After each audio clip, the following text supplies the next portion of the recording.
Greg Gutfeld tells John Kennedy, "Go back to where you came from." His response stuns America. The bright lights of the Fox News studio blazed down on what would become one of the most explosive moments in cable news history. Greg Gutfeld sat behind his desk with that familiar smirk, thinking he was about to deliver another routine takedown of a prominent Republican voice. But what happened in the next few minutes would leave him speechless and change how America views political confrontations forever. Rising conservative leader John Neely Kennedy, the U.S. Senator from Louisiana, had walked onto the Greg Gutfeld show expecting tough questions about his recent policy proposals aimed at strengthening America's core values. What he didn't expect was for Gutfeld to cross a line that would ignite a firestorm across social media and force a national conversation about respect and political discourse. "You know what Senator Gutfeld said, leaning forward with that condescending tone? He's famous for, if you don't like how we do things in America, maybe you should go back to where you came from." The studio audience fell silent. The camera caught Kennedy's face, not shocked, not angry, but calculating. He had been preparing for moments like this throughout his career in public service. What happened next wasn't just a response. It was a masterclass in turning an attack into a victory. Before we dive into how Kennedy completely dismantled Gutfeld's attempt to humiliate him, make sure to hit that subscribe button and let us know in the comments where you're watching from. You won't want to miss how this unfolds. The tension in Studio B was thick enough to cut with a knife. Gutfeld, host of Fox News' late-night comedy show, had built his career on provocative one-liners and taking shots at politicians. At 59, he thought he had seen it all. But sitting across from him was John Neely Kennedy, the seasoned conservative from Louisiana, who had been making waves in Republican circles with his fierce advocacy for policies that put American workers first, and his refusal to back down from anyone.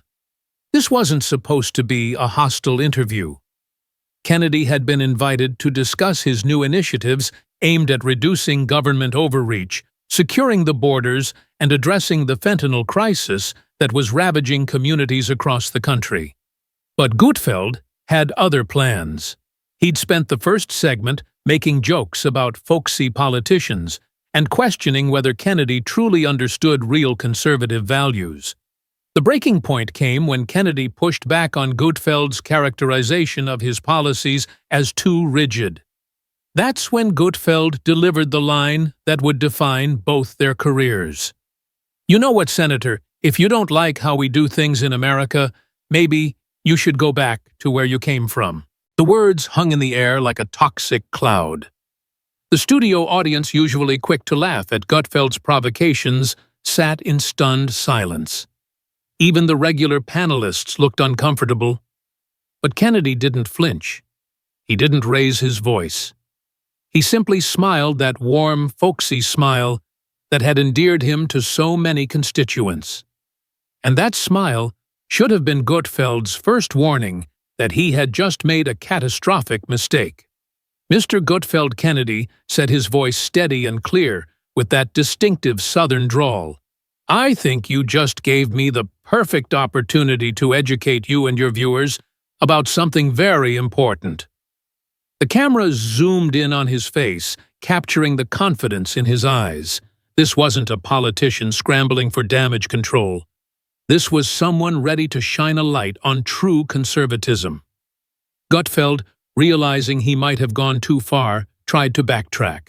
"Well, I mean, if you're not happy with American policies," but Kennedy held up his hand, commanding respect. The studio fell silent. No, Mr. Gutfeld. You said what you said, and now I'm going to respond." He reached into his suit pocket and pulled out a folded piece of paper. "Because, you see, I did some research before coming on your show, and I found something interesting about where people should go back to." The camera operators moved in closer, sensing drama. Gutfeld's smirk faded, replaced by realization that he'd walked into a trap. Social media was already exploding with clips of his comment. But nobody was prepared for what Kennedy was about to unleash. He unfolded the paper deliberately. "You know, Greg May. I call you Greg. You told me to go back to where I came from. Well, I'm from Louisiana, born and raised in a family that's been part of this nation for generations, with roots tracing back through 6 generations to inheritances like land from Oswell Y. Neely. But I'm curious about your background." He looked into the camera, speaking to millions. "According to public records, your family has diverse roots, including Irish Ashkenazi, Jewish, French, German, and Mexican ancestry, with your parents hailing from California. So, if we're talking about going back, maybe we should start there." The studio erupted in shocked gasps. Gutfeld's face turned red. He tried to interrupt, but Kennedy was just getting started. This was a reversal of power dynamics that would be analyzed for months. To understand why this was explosive, know who these two represent. This was a clash between visions of conservatism. Greg Gutfeld built his brand as Fox News's provocateur, mixing conservative points with edgy humor. His show is a ratings hit. He represents the old guard, unafraid to attack challengers. His fans love his unfiltered style. Critics say his humor attacks allies and maintains the status quo. Telling a senator to go back showed how out of touch he was. John Neely Kennedy represents what the old guard fears. As a senator, he's energetic conservative known for his folksy style. He fought his way up, seeing how policies hurt families. He won with grassroots support. His competence makes him dangerous, he cites stats easily, and won't be intimidated. The stakes were high, defining conservative identity. Gutfeld's comment was political, marginalizing challengers. For Kennedy, it was everything he'd fought against, assuming he didn't belong. It was about conservative discourse's future. Establishment figures got away with dismissals as jokes. Kennedy knew millions watched, especially conservatives, seeking authentic leadership. His response could show preparation beats privilege. The audience reflected divisions. Gutfeld fans expected embarrassment. Others hoped for dignity, triumphing over cheap shots. The tension was electric. This was a defining moment. Cameras rolled, social media watched, visions collided. What happened next replayed millions of times. Kennedy turned it into a teaching moment, exposing hypocrisy. "You know, Greg," he continued, holding the paper, "telling people to go back assumes I'm less American. It assumes my ideas on conservative policies aren't valid. But here's fascinating genealogy. Shows your family roots trace to immigrants from Europe and beyond. You're recent in the American story. My family has been in Louisiana since the 1800s, with deep ties to places like Oklahoma, too." The audience was silent, stunned by precision. He dismantled with facts. "So if playing that game, you might pack first. But I don't think you should go. That's not America." Gutfeld's voice cracked. "That's not what I meant. I was talking values." It sounded weak. Kennedy lit up. "Let's talk values. Respect, homework. Understanding being American is fighting principles." He pulled another document. Gutfeld paled. "I looked at your show. You've dismissed conservatives many times. Targets, challengers to status quo." Interesting. Social media exploded, and that Kennedy destroys. Gutfeld trending. But Kennedy wasn't done. Saddest part. "We agree on strength opportunities, but you questioned my right here." Audience shifted, moved by response. "Gutfeld, you are sensitive. This is comedy." Kennedy. "Comedy. Same language silences us. You think it's funny?" Camera caught Gutfeld, realizing he was wrong side of history. "I've fought for conservatives told to stay quiet," Kennedy said, now in Senate still fighting. He addressed viewers, "To those told you don't belong, this is your moment. We matter." Applause built. Kennedy smiled. Genealogy showed more, but save it, unless real conversation. Subtle threat. Gutfeld tried. Viewers see grandstanding. Kennedy, simple question. "Let me tell viewers about me you'd know if researched." He stood shifting dynamics. "I'm fighter for conservatives through merit. While you attacked, I worked legislation putting workers first with support." Message from conservative agenda passing. Studio silent. Master stroke. Proving effectiveness. Gutfeld. "Well, but Kennedy, cut off. Your ancestors arrived questionably. Won't embarrass, believe in dignity. Careful throwing stones. Audience captivated masterclass in handling bullies. Social media crazy. Kennedy masterclass. Panelists silent. Important choice.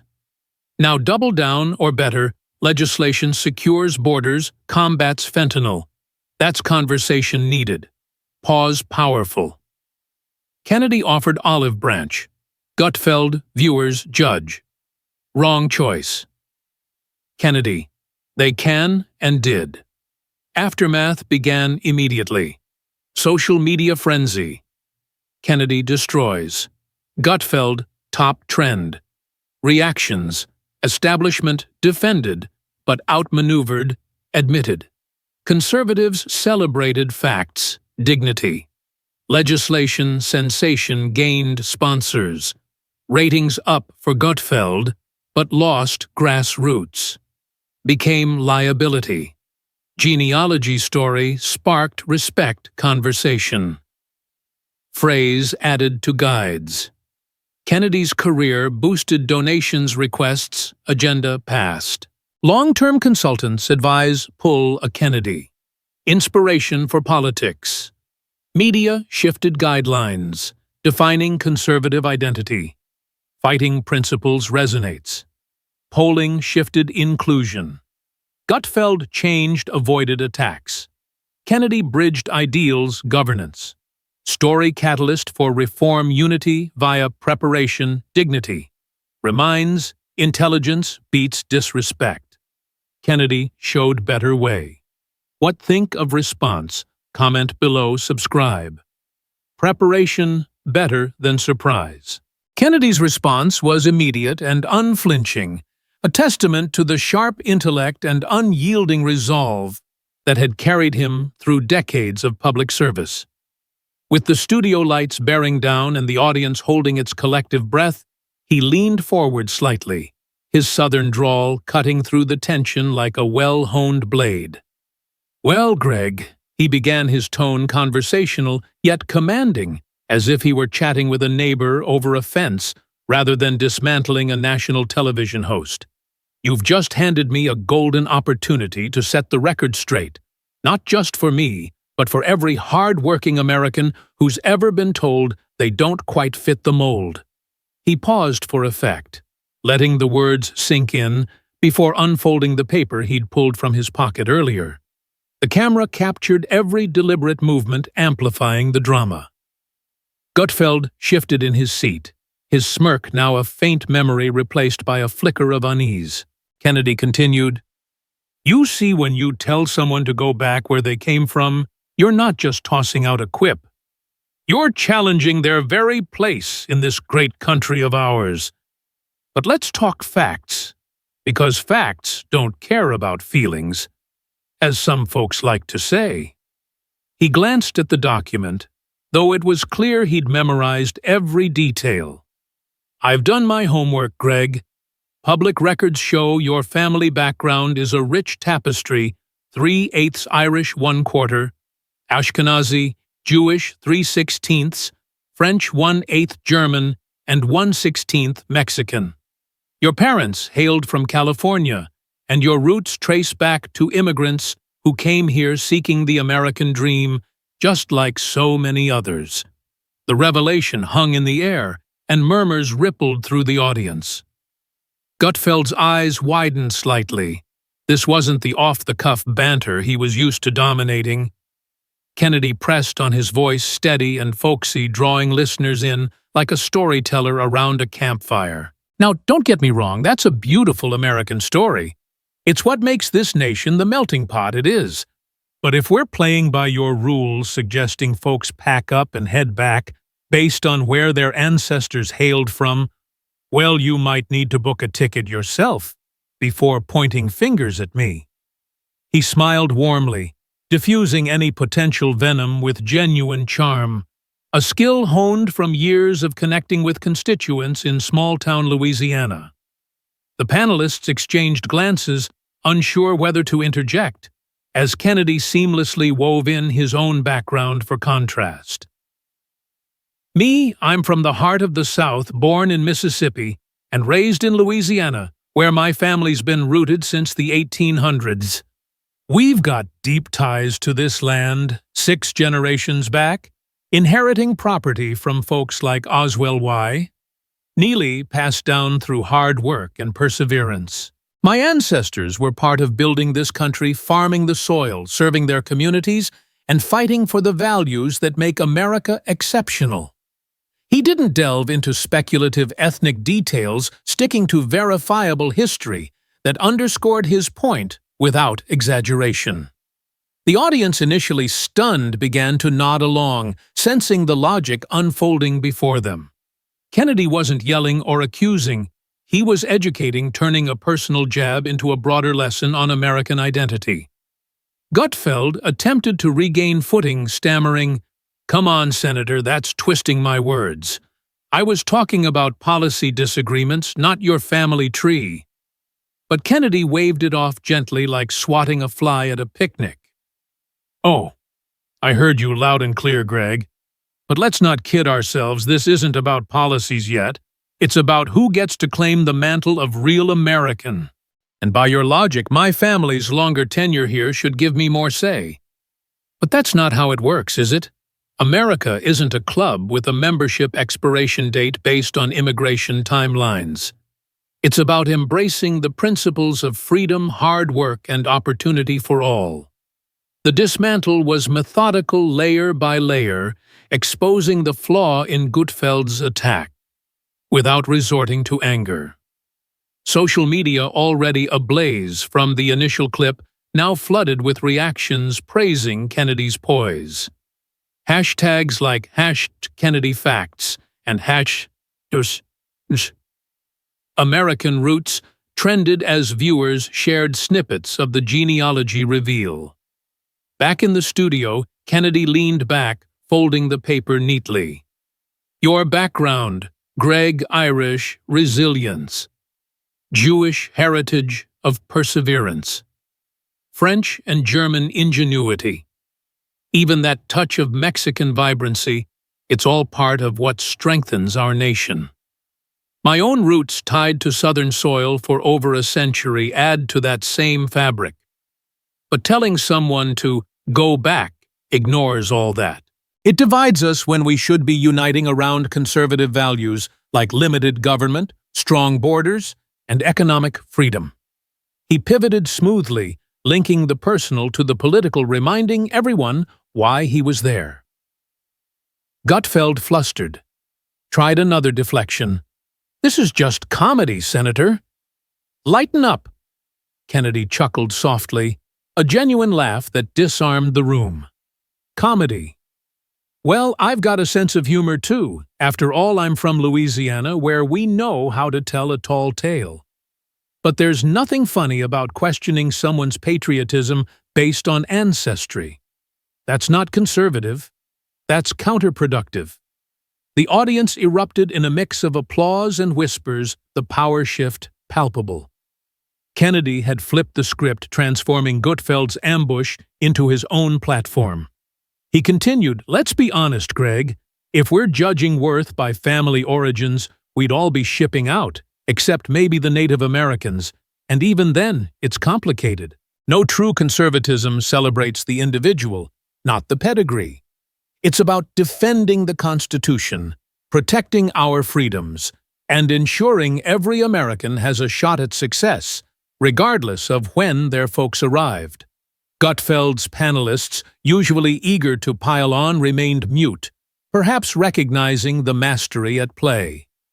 Kennedy's approach was surgical facts over fury, education over escalation. He pulled out a second sheet, this one listing instances from Gutfeld's past shows. And speaking of patterns, I've noted how often you've used similar lines on guests who challenge the status quo. It's not just me, it's a habit that undermines the very movement we both claim to support. The host squirmed his usual quick wit, failing him. Kennedy wrapped this phase with a rhetorical flourish.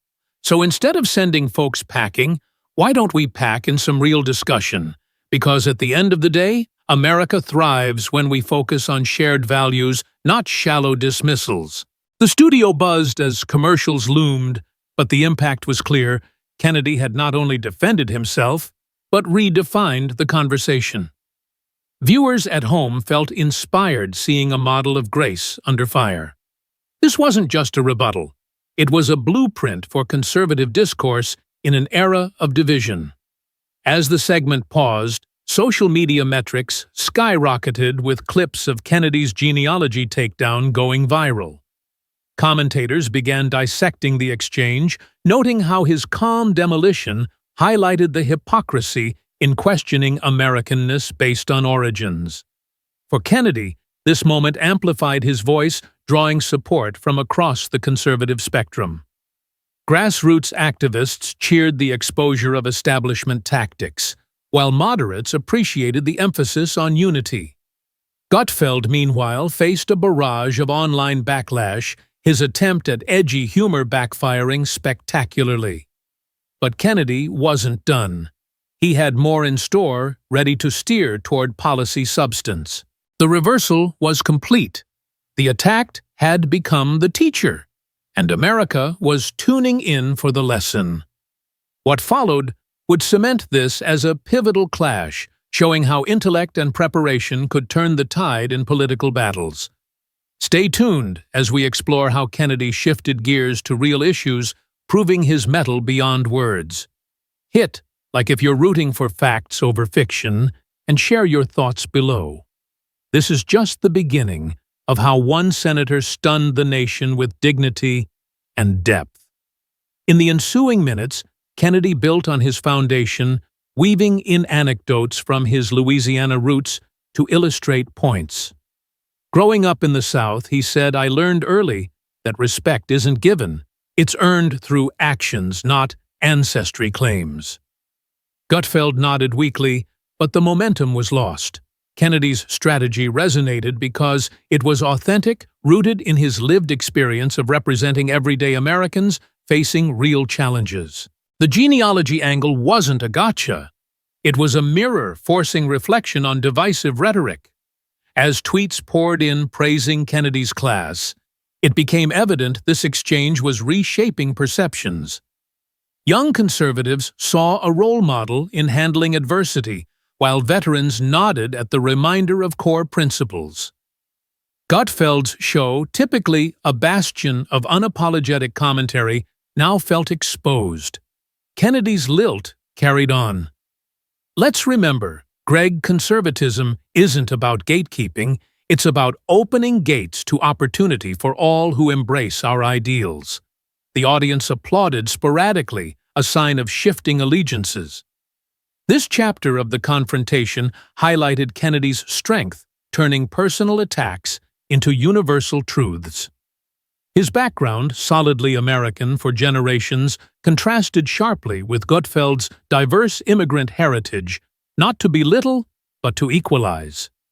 "We're all in this together," Kennedy concluded this segment, setting the stage for policy deep dives. The reversal wasn't vindictive. It was visionary, pointing toward a more inclusive conservatism. As the show resumed, post-break anticipation built what would Kennedy unleash next. The nation watched, captivated by a senator who embodied resilience. This moment transcended TV. It was a cultural touchstone, reminding us that true power lies in truth, not taunts. Share, if this inspires you, and subscribe for more breakdowns of defining political moments. Kennedy's Masterclass continues. Don't miss it. Expanding on the dismantle, Kennedy delved deeper into why such comments erode conservative unity. When we resort to go-back tropes, he explained we alienate the very base we need to grow our movement. My family's story, tied to Louisiana's history since before the Civil War, is no more American than yours, Greg, with its vibrant mix of cultures. Gutfeld interjected feebly. But policy is what matters. Kennedy agreed. Exactly. So why start with origins? Let's debate borders, economy, freedoms. That's where we shine. The logic was irrefutable, and viewers felt the shift. Online forums buzzed with admiration for Kennedy's eloquence. His ancestry reveal wasn't salacious, it was strategic, humanizing the debate. From his Methodist upbringing to grassroots campaigns, Kennedy's life exemplified conservative grit. Gutfeld's multicultural roots, while enriching, underscored the irony of his remark. This exchange peeled back layers, revealing how personal attacks distract from substantive discourse. Kennedy's calm lilt masked a steel core forged in Louisiana's political fires. As minutes ticked, he prepared to pivot, but the reversal's impact lingered, a lesson in humility for provocateurs. America witnessed not just a takedown, but an elevation of dialogue. The chapter closed on high note, with Kennedy's words echoing, "United, we stand; divided, we fall. Let's choose unity." The stage was set for policy fireworks ahead. What a ride! Comment your takeaways. With the genealogy bombshell still reverberating through the studio, John Neely Kennedy didn't miss a beat. He could have basked in the moment, letting Gutfeld stew in the awkward silence that followed his revelations, but that's not Kennedy's style. Instead, he pivoted, with the grace of a seasoned statesman, steering the conversation away from personal jabs and toward the heart of what mattered most, real policies that affect everyday Americans. Now, Greg Kennedy said, his southern drawl warming up like a Louisiana sunrise, since we've cleared the air on where we all come from. Why don't we talk about where we're going as a nation? Because conservatism isn't about digging up family trees, it's about planting seeds for a stronger future. The audience leaned in, sensing the shift from confrontation to construction. Gutfeld, still recovering, muttered something about getting back to the issues, but Kennedy was already in full stride, transforming the interview into a platform for substantive discussion. He pulled out another document from his pocket, this one a summary of key legislative efforts, and held it up for the cameras. Let's start with the border, shall we? We both know the crisis down there isn't just about walls. It's about saving lives. I've been pushing hard for tougher measures against the cartels flooding our communities with fentanyl. That poison is killing more Americans than car accidents in some states, and it's coming straight across our porous southern border.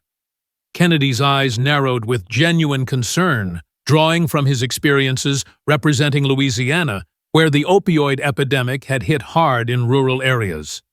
He cited statistics effortlessly: over 100,000 overdose deaths last year alone, many tied to fentanyl smuggled by Mexican cartels. That's why I've co-sponsored bills to classify fentanyl as a weapon of mass destruction and ramp up sanctions on those criminal organizations. It's not rhetoric, it's results. We've got to empower Border Patrol, deploy more technology, and hold foreign suppliers accountable. Gutfeld nodded vaguely, trying to interject with a quip about government spending, but Kennedy waved it off politely. Hold on, Greg. This isn't about throwing money around, it's about smart enforcement. I've worked with fellow conservatives in the Senate to attach these provisions to must-pass funding bills, ensuring we don't just talk tough, we act tough. The host's panelists perked up, one attempting a supportive comment, but Kennedy's momentum was unstoppable. He transitioned seamlessly to another pressing issue: school choice. And while we're protecting our borders, let's protect our kids' futures too. I've long advocated for expanding school choice programs, giving parents the power to decide where their children learn best. In Louisiana, we've seen how vouchers and charter schools lift up underprivileged families, breaking the monopoly of failing public systems. He referenced his efforts in supporting federal tax credits for private school scholarships and pushing against bureaucratic overreach in education.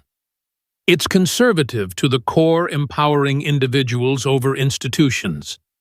I've collaborated with like-minded senators to introduce legislation that would make these options available nationwide, especially in underserved communities ravaged by poor-performing schools.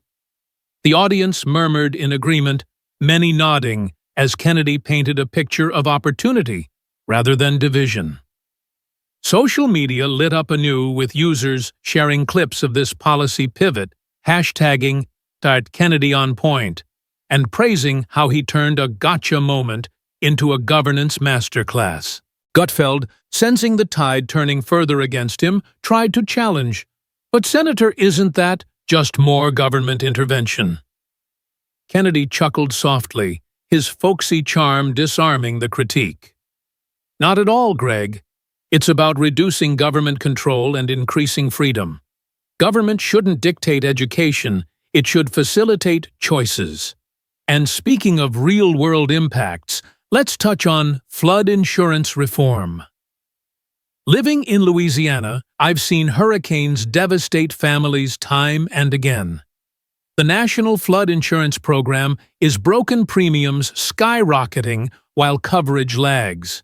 I've led the charge on bipartisan reforms to make it sustainable, capping rate increases and incentivizing mitigation efforts like better building codes. He detailed his role in sponsoring bills that stabilize the program, preventing it from bankrupting homeowners in flood-prone areas. This isn't partisan, it's practical. Working with conservatives across the aisle, we've pushed for private market involvement to reduce taxpayer burden. It's about protecting property rights and fiscal responsibility, hallmarks of true conservatism.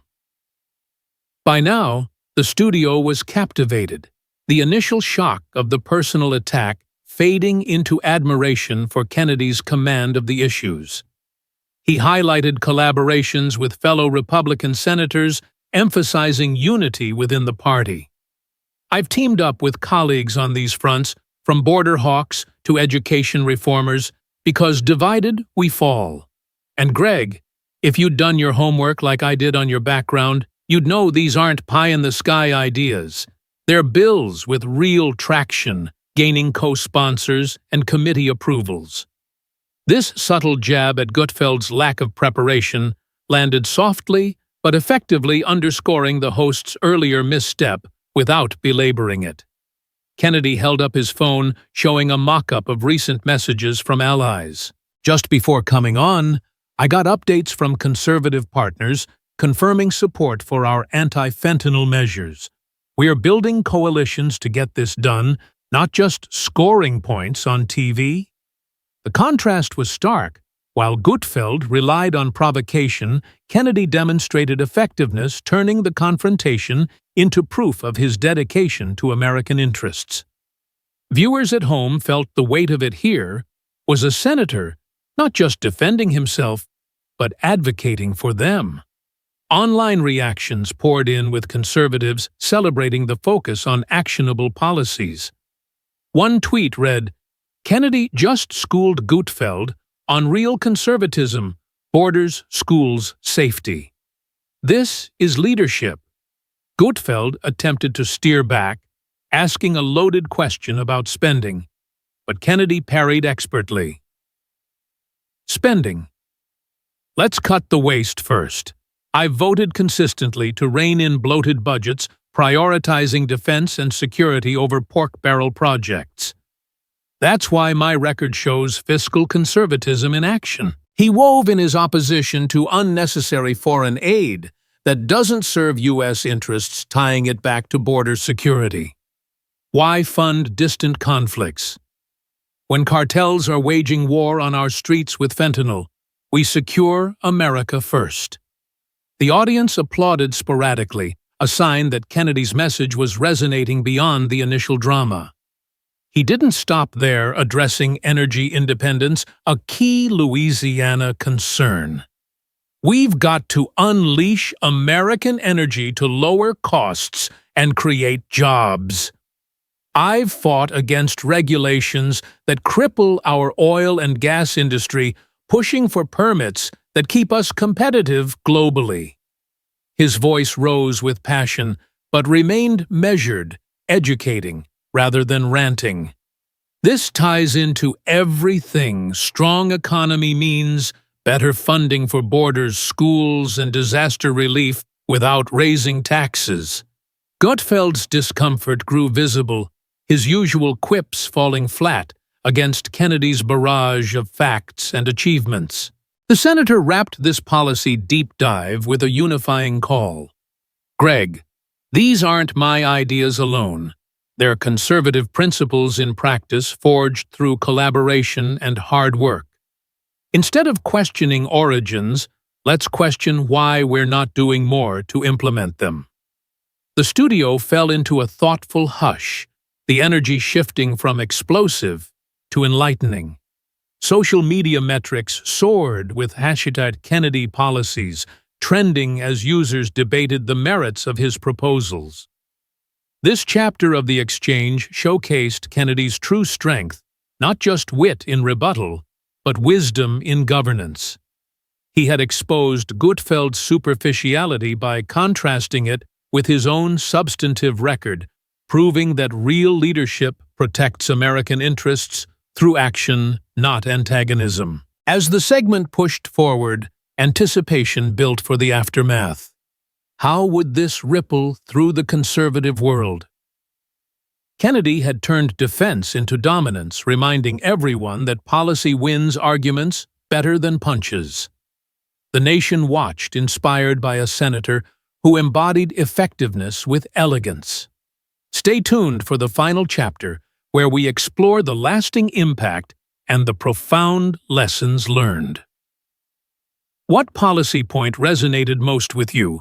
Drop it in the comments, and don't forget to like and subscribe for more in-depth political breakdowns. Kennedy's pivot wasn't just smart, it was statesmanlike, a beacon for how conservatives can bridge divides and build progress.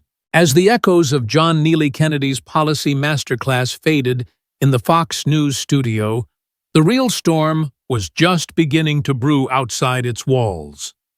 The confrontation didn't end with the commercial break or the awkward wrap-up. It spilled over into the digital realm, where social media platforms lit up like a 4th of July fireworks show.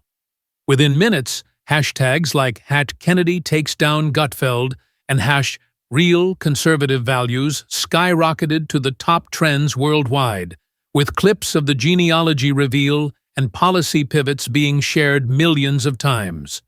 Conservative influencers, activists, and everyday folks weighed in, many hailing Kennedy as a beacon of dignity in a sea of divisive rhetoric. Establishment voices scrambled to defend Gutfeld's style as just comedy, but even they admitted privately that the senator had outmaneuvered the host with sheer preparation and poise. Reactions poured in from unexpected corners. Fellow senators tweeted praise for Kennedy's handling of the situation, emphasizing how it showcased the best of conservative discourse. Even some Fox News colleagues, while loyal, expressed discomfort with the go-back line, sparking internal discussions about on-air boundaries. The viral moment turned Kennedy's mentioned legislation into overnight sensations. Bills on border security, fentanyl crackdowns, school choice expansions, and flood insurance reforms suddenly dominated news cycles. Co-sponsors flocked to them, with conservative representatives signing on in droves. virtually ensuring their path to passage. Donations to Kennedy's initiatives surged, speaking requests flooded in from universities and think tanks, and his profile rose as a unifying force in the party. For Gutfeld, the fallout was a mixed bag. His show's ratings spiked initially as curious viewers tuned in for the drama, but the audience demographics shifted noticeably. Core supporters stuck around, but he hemorrhaged younger conservatives and grassroots fans who found the personal attack off-putting. Behind the scenes, network executives reportedly cautioned him about future incidents, leading to a subtler change in his approach: fewer provocative dismissals, more focus on substance. The genealogy angle became its own storyline, with reporters digging ethically into family histories to highlight the irony without sensationalism. More broadly, the exchange ignited a national conversation about respect in political media.